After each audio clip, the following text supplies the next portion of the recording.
రూపంలో తన కోరికలో సృష్టిస్తున్నాడు. చిన్నపిల్లలు దేవుని లాంటి పిల్లలు దేవునితో సమానం అంటారు.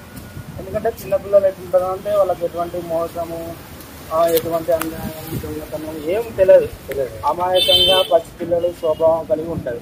ఆ రీతిగా దేవుడికి మంచిగా ఉండాలని కోరుకుంటున్నాడు. కానీ మనిషి పెరిగి పెద్ద అయిన తర్వాత ఉన్నటువంటి సమాజాన్ని బట్టి త్రాగుడు, దొంగతనం, మోసం, అన్యాయం ఈ విధంగా అనేకమైన చెడ్డ పనులు చేసి పాపం చేస్తున్నారు అన్నమాట.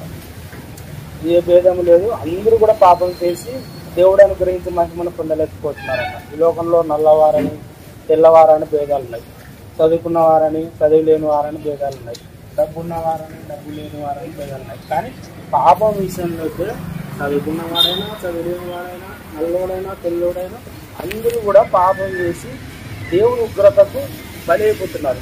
ఏదైనా తప్పు చేసిన గ్రామ ప్రజలు ఊరుకోరు, అవును కదా, ఎదుర్కోరు. అదే పోలీసులు కూడా ఊరుకోరు.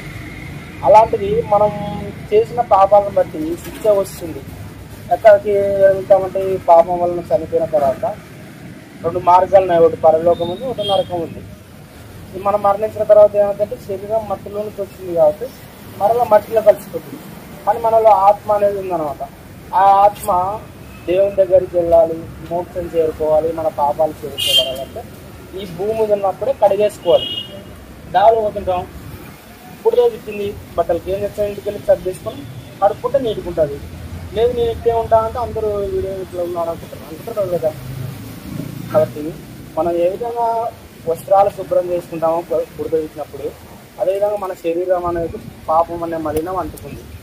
ఈ పాపాన్ని తీసేయాలంటే ఎవరు తీసేయాలి? పాపం లేనటువంటి వ్యక్తి మాత్రమే తీసేయగలుగుతాడు. పాపం ఉన్న వ్యక్తి తీసేయగలుగుతాడా? తీసేయలేడు. తండ్రి అరే పిల్లోడికి నువ్వు తాగొద్దురా తిరిగొద్దురా అంటావు. అదే తండ్రి తాగి తిరిగితే పిల్లోడు మాట్లాడరా, నువ్వే తాగుతున్నా తిరగడం లేదా అని అంటాడు అనమాట.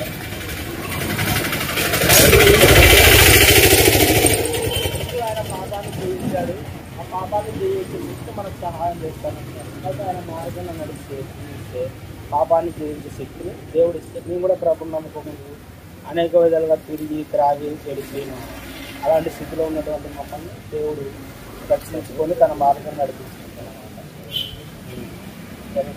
చేస్తాం చదివించుకుంటూ దేవుని మాట్లాడితే చేస్తాను.